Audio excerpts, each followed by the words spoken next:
All right, Coach, 1 versus 2 this week. You've been a part of these before, but how does that stand out when you see it?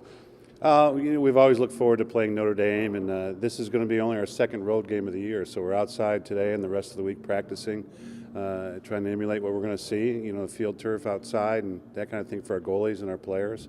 And they're great. They play great defense, and it's going to be a great game for college lacrosse. I think great defense may be an understatement right after the last week. They shut out Ohio State. How crazy was that to see? Yeah, pretty crazy. I think Ohio State just beat Denver, a few days before, the weekend before, and they turned around and go out to Notre Dame, and it's not bad of a trip for Ohio State, and didn't put up a point. So it's my hat's off to Notre Dame. They're good from one end of the field to the other. This has turned into a pretty good rivalry here ever since the Big East days, and now last year 2 one-goal games. Where does this matchup sort of fit in with the other games you play?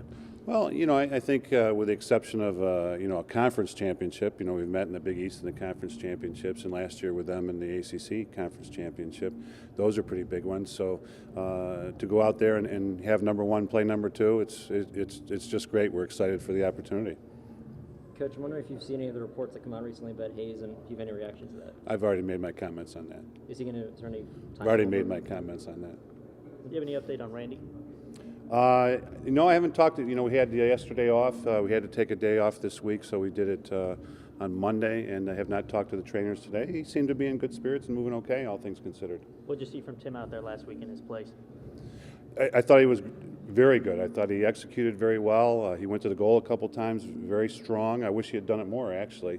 I think that he was out there with 2 guys that have a lot of experience and was just trying to fit in. But very pleased with what he was doing in practice during the week, and that's why he was out there in the game, against Duke. Mm-hmm. You mentioned he goes in with Dylan and Kevin. You think that kind of throws off the chemistry at all there, or do you think it worked out pretty well? I think it's kind of some old chemistry there with Dylan and Tim playing in high school together. So I think they're very comfortable with one another, and Kevin fits right in. The guys, Kevin and Dylan, like guys who run the offense well. They want to know where players are going to be, where they're supposed to be, because timing's important as far as finding open people and feeding open people, and I think Tim fit right in.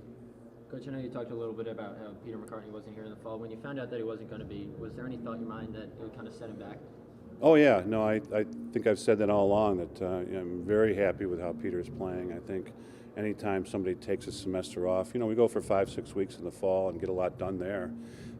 For him to not be playing the sport of lacrosse, doing an internship for the whole fall, I thought he would take a half step back, frankly. And if anything, he came out better than he was the year before. So I think I said the other day, maybe we should give all our guys the fall off, maybe they'll get better. But he did a very nice job. He's been doing a great job this year. I think he's playing his best college lacrosse right now. Mm-hmm. And I know last year Miles Jones had a little bit more success against you guys. How'd you see kind of the improvement over the past year and how Peter kind of shut him down this year? Yeah, well, I think like anything, the guys were excited to play against a great player, and Peter was excited to play against him. And let's face it, a lot of things went our way in the Carrier Dome. I think we played maybe one of our best games. I didn't think Duke played a very good game. I think they'd be the first ones to tell you that, although they'll give us credit for the win. I just think we caught them on the right day. All the stars were aligned. Mm-hmm. And just also, I know Dr. Gross stepping down. What was kind of your reflection on your time with him as your boss, your athletic director? Well, I've been with him 10 years, and he's been great for Syracuse lacrosse, and I've gotten along with him very well. So, I'm happy to have that time with him, and happy that he's going to be staying with the university in a different position. Mm-hmm. And is there anything in particular you're looking for in the next AD? One that supports lacrosse, men's lacrosse, but I haven't really thought about it. We're thinking about Notre Dame right now. Coach, as far as the Irish, what do you expect in terms of pace of play, and traditionally they're willing to slow it down and pull it out? Well, I think that's gone. I think that you may see it's a very hard defense to beat. So I think what you're seeing with some of their opponents, because they're playing such good team defense, you get some stalling calls against your offense. Because you're trying to go to the goal and they're stopping you. You're maybe not getting good shots off. You hate to take bad shots, especially early in the game, give their defense and their goalie confidence. So you try to be patient. As a result, you don't get shots off quick enough. Now they're calling you for stalling, and vice versa. They've for the last 2 years really tried to push the tempo. If they can get a fast break going from their defensive end of the field to the offensive end, they're going to do it. And if you've watched them at all, their face-off guy wants to go right to the goal when he gets the ball. He's a big, strong guy. Played football in high school. He's got that big fullback, tailback mentality and goes right to the goal. And Kavanaugh will look for early offense all the time. You know, if they've just cleared the ball, if they're substituting out, if he has the ball on the stick, he'll look to go in a 3-on-3, 4-on-4 situation.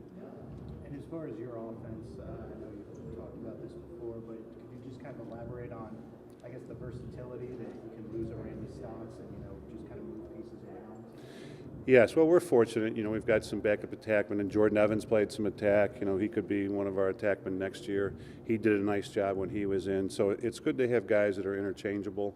I think I've said this in the past that we like all our players to play different positions. If the middies play some attack once in a while or invert once in a while, they know the offense from behind the goal, so now they're looking like attackmen back there, and they know what the attackmen are thinking.